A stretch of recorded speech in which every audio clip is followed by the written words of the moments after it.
Bonjour à tous, on se retrouve aujourd'hui en étant le 20 décembre pour l'Advent of Cyber du jour et on va faire du DevSecOps, donc encore du Blue Team. Aujourd'hui on va voir au niveau, alors on va en apprendre plus sur l'exécution de pipeline qui a été empoisonnée. On va essayer de comprendre comment on sécure des pipelines CI/CD, on va voir également ce que c'est. On va apprendre par rapport aux best practices qu'on peut mettre en place au niveau des CI/CD. Et on va voir un peu le cycle, le cycle de vie de développement et en général le DevSecOps.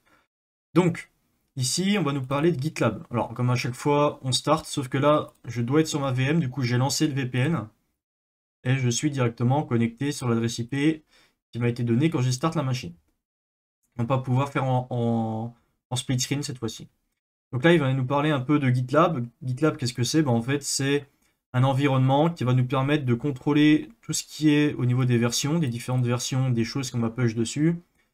Ça va nous permettre également de collaborer, c'est-à-dire qu'on va plusieurs personnes à pouvoir accéder à la même chose.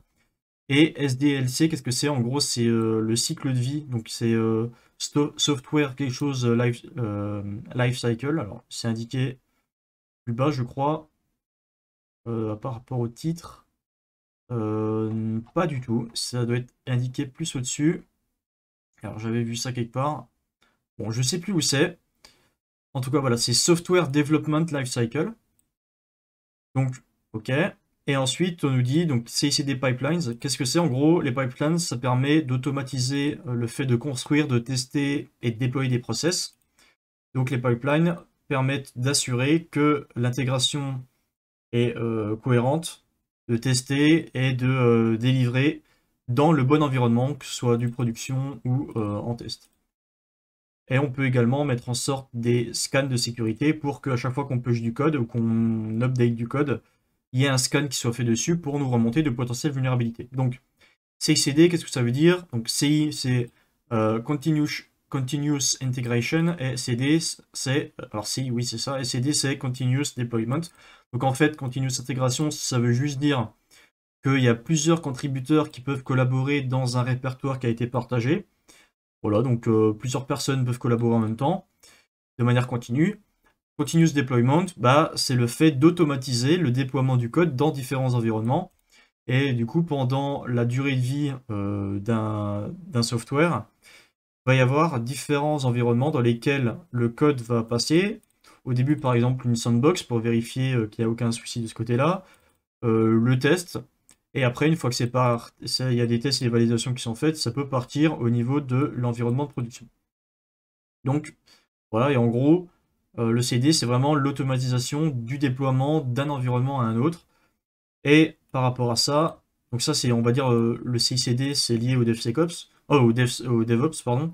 Et le DevSecOps, il y a le Sec en plus pour la surcouche de sécurité, qui lui va vérifier en plus que tout est sécurisé au niveau du déploiement, qu'il n'y ait pas de choses qui aient été rajoutées dedans et ce genre de choses, que le code est bon, quoi.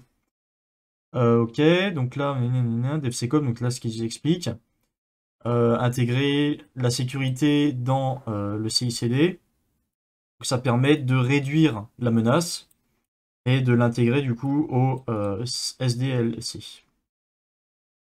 Donc voilà, il se répète un petit peu, blablabla. Et là, on va avoir la PPE. PPE, qu'est-ce que c'est? En fait, c'est Poisoned Pipeline Execution. C'est le fait d'empoisonner la pipeline pour pouvoir exécuter du code à notre guise. C'est-à-dire qu'on va faire par exemple un commit, un push ou quoi que ce soit, qui va, enfin, on va modifier plutôt un script qui va, à chaque fois que quelqu'un va push, exécuter du code et rajouter, comme une backdoor par exemple, du code qui n'est pas censé être là par défaut. Et du coup, on a empoisonné la pipeline parce que peu importe ce que les gens push, si les commandes de base sont pas les bonnes, et ben en fait, à chaque fois que ça va trigger un nouveau, comment ça s'appelle, une nouvelle étape au niveau de la pipeline, et ben ça va injecter du code dedans. Donc ici, c'est ce qu'ils nous disent. Donc on se connecte directement sur le projet, sur le GitLab avec les credentials qu'ils nous donnent ici. On accède directement au seul projet qu'on a. Donc, on peut voir que là, dedans, Advent Calendar, BFC classique, ok. Parfait, on a des fichiers dedans, on a un README. On a un .gitlab ci.yaml. Qu'est-ce que c'est? On va le voir après. En fait, c'est un fichier écrit en YAML qui va nous permettre en fait, de gérer le CICD. Et en fait, ça définit une série d'actions, de jobs et de stages qui vont être exécutés automatiquement quand le code va changer et va être push sur le répertoire. Donc, il l'explique un peu plus. On peut regarder à quoi il correspond directement là, mais en fait, normalement, c'est le même. Donc, vous voyez, ça ressemble à ça, donc c'est du YAML. Au début, on a la première ligne, c'est workflow. Donc, ça définit, ça décrit le workflow CICD qui va être assigné avec la valeur qui va être assignée à la branche de commit. Donc, ici, donc on va y avoir une valeur qui va être remplacée par là. Et la règle, c'est if commit branch. Donc, en fait, si on est dans la branche de commit, eh ben, ça va pouvoir se faire. Ensuite, on a install dependencies. Donc là, si jamais il y a des choses qui... si le pipeline est trigger en any branch, voilà, ça installe des dépendances. S'il y en a, ici, on peut voir que ça fait juste un écho, donc on s'en fout. Le Big For script, en fait, ça va être lancé avant que le script principal soit exécuté. Là, ce qu'il va faire, c'est qu'il va check s'il y a déjà un container avec un nom spécifique qui est attribué. Si c'est le cas, on le stoppe et on le supprime. Et sinon, bah, on fait rien. Ensuite, on a le nom test. Donc le test, qu'est-ce que ça va faire? C'est que ça va exécuter le stage qui s'appelle test. Et du coup, qu'est-ce que ça fait? Le script, il va run un container qu'on aura avec le nom qu'on aura donné. Donc là, container name, ça sera affectionate ça, ok. Basé sur l'image HTTPD, donc latest, la dernière version, on a le tag après. Et ensuite, ce que ça va faire avec le -v, c'est que ça va bind un volume du répertoire local, donc PWD, le répertoire courant, slash public, vers ce répertoire-là dans le container. Ok. Et ensuite, on va exposer les ports, donc à l'extérieur 90-80, ça veut dire qu'on va accéder au site 90-80, et en interne, ça correspond au port 80 dans le container. Donc artifact, c'est on spécifie le contenu du répertoire public, ok. Et ensuite on a la règle, hop, j'ai cliqué là.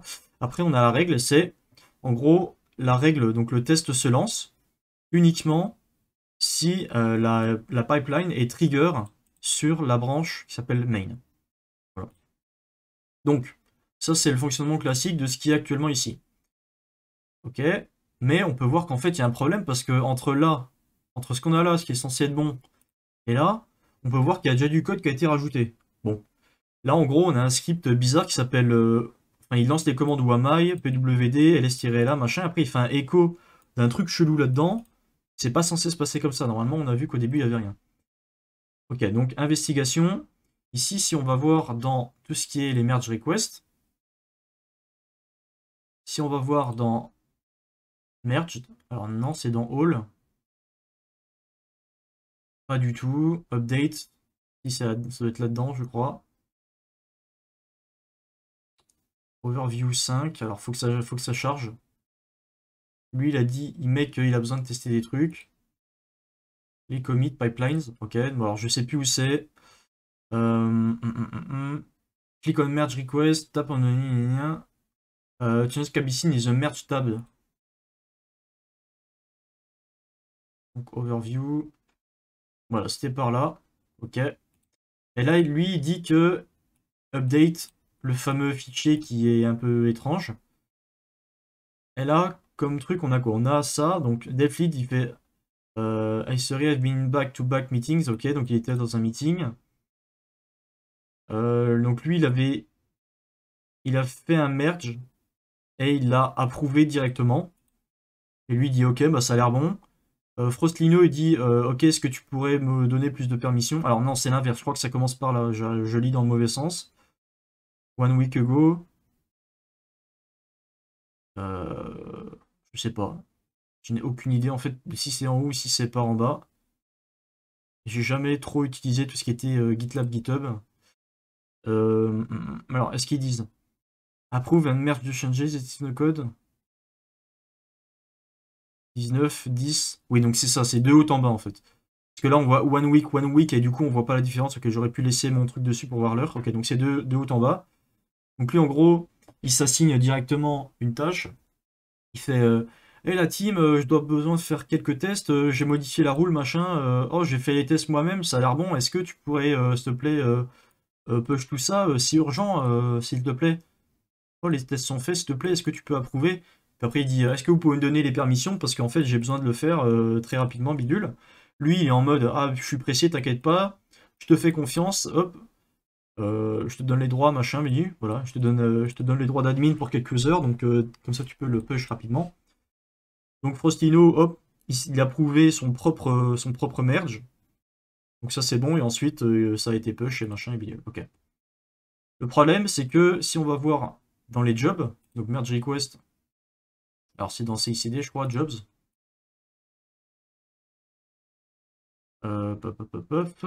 Drop menu in CICD, voilà. Dans les jobs, on peut voir que in the rule section of the GitLab file the branch shouldn't trigger a job if the branch is not main. Sauf que là, alors attendez, in the rule alors je sais plus exactement. Bon, on va voir directement là-dedans. Par exemple les tests ici. Statut past. Ok, on va voir le test du bordel. Ça ressemble. Ça ressemble à un truc comme ça. Ok. Là, on voit qu'il exécute les commandes qu'on avait vues juste avant. Ok, mais c'est pas ça qu'il faut. Take the job, exécuter after glance, the test job as running. Donc en fait, l'environnement de test ne devrait pas affecter le site en production. Donc là, c'est la règle. In the rule section, the branch shouldn't trigger a job if the branch is not main. Donc là, c'est si la branche est égale à main, alors ça trigger le truc, alors qu'on est censé être différent.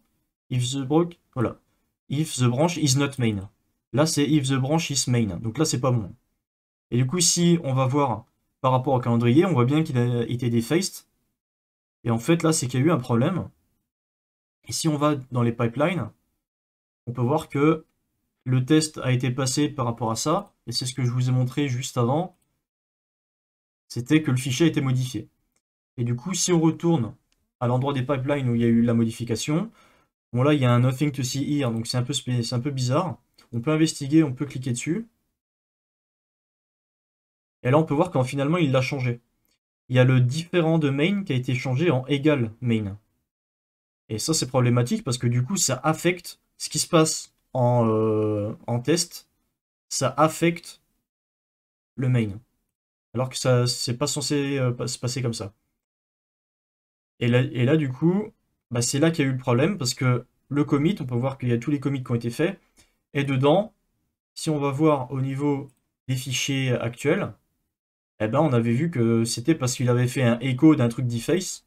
Enfin, il rajoute du code HTML qui en fait modifie ça. Et au final, ben, on se retrouve avec quelque chose qui est comme ça alors que ça devrait pas l'être. Donc, l'erreur vient de là. Find the commit in the original code, machin bidule, ok. Là, on retourne là-dessus. Et il faudrait modifier le fichier pour enlever le code d'erreur. On clique sur commit pour que tout redevienne à la normale. Et ensuite, là, il y a les échanges, enfin les modifications qu'il faut faire.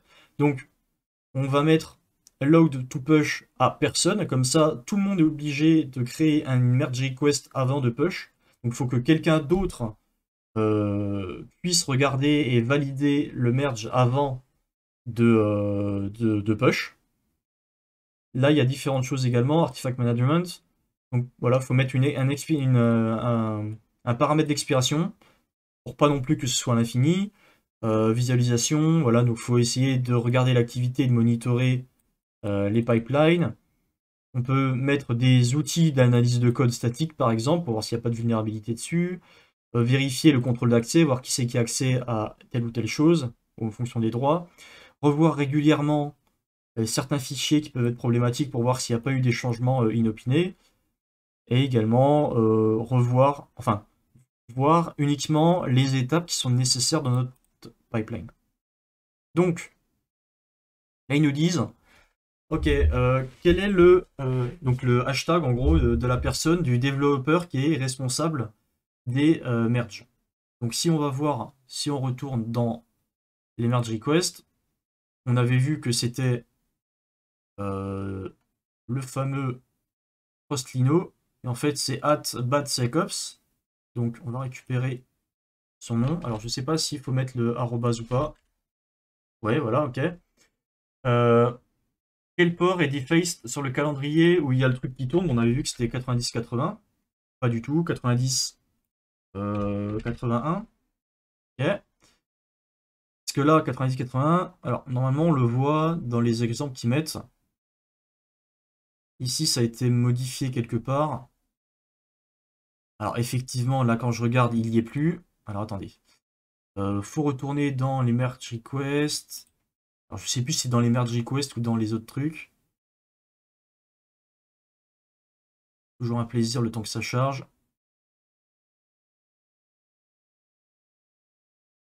On peut voir les commits qui ont été faits, les modifications qui ont été apportées. Alors vous l'aurez remarqué, je galère un peu parce que c'est absolument pas mon domaine de prédilection, c'est vraiment pas un truc qui m'intéresse. Large file, ok. Defaced calendar, parfait, donc c'est pas là. Je sais plus où c'est. En soi, ça pourrait se retrouver en regardant absolument dans tous les commits, tous les merges, tous les machins. Là, c'est ça qui a été modifié. Il n'y a que ça, il y a les images. Et normalement, il y a un port quelque part aussi qui a été modifié, qui est passé de 90-80 à 90-91. Je sais plus où c'est. Je sais clairement plus où c'est. Dans les pipelines.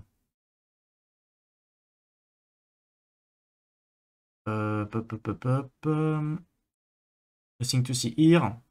Nothing non plus. Parce que là, ça me donne que les trucs qui ont été modifiés. Repository. Alors, si je vais voir maintenant dans les trucs totalement complets, en fait, peut-être que j'aurais dû voir dans le fichier de départ. Je vais le retrouver, hein. Je vais le retrouver, ce truc. Allez. Je peux le faire, voilà. Là, maintenant, c'est 90-81 au lieu de 90-80 qu'on avait au début. Donc, c'est bien là-dessus que ça a été deface. Ok. Donc, on a bien retrouvé ce qu'on cherchait. On est bon. Et ensuite, on nous dit sur quel serveur... non, quel est le serveur sur lequel le serveur malveillant tourne? C'est du Apache. Ok. Quel message a laissé Frostlings sur le site deface? Alors, je vais pas retourner dans les fichiers, on avait vu, c'était l'image qu'on avait vue avant dans la pipeline. Voilà, c'est Frostlings rule. Donc, Frostlings rule. Ok. Et quel est l'ID du commit avec le code original qui n'a pas été defaced? Donc, il va falloir retourner dans les commits. Repository, les commits. Checking if calendar is ready. Ok, je l'ai trouvé, c'était celui-ci. Correspondait à celui-là. Donc si on va voir dessus, bah, c'est le truc de base en fait. Donc c'est ce qui a été ajouté. Ok, donc il n'y a rien qui a changé. Donc cette vidéo est terminée, j'espère que vous aurez appris des choses et on se retrouve demain pour une prochaine vidéo. Allez, bye bye.